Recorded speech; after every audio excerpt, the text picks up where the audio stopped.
Okay, so in this video, I want to show you quickly how do you generate your stickers, the most important aspect of this tool, Crispy Stix. Very simple.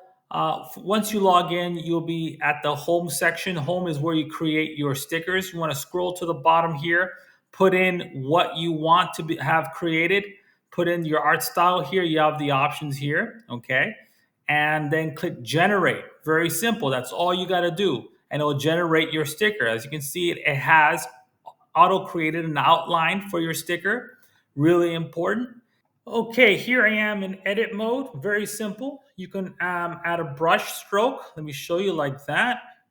You can erase it. Well, actually, you can go to undo if you want to erase that. Let's add another brush stroke. And if I want to erase it, I can just do that like that. I can increase the size of the eraser if I want, and very simple to do, okay? If I want, I can create a paint bucket. That means I can add different colors. Let's say I wanna make this, I don't know, green, like that. And then, what I can do after that is click brush, and I got a green brush going on here. Okay, I can undo that, very simple. I can increase the size.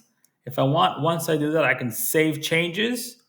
I can also add to gallery. I'm going to do that. I'm going to add this image to the gallery. Now, let me show you what's going to happen in the gallery. In the next video, I'm going to show you what you can do with the gallery mode.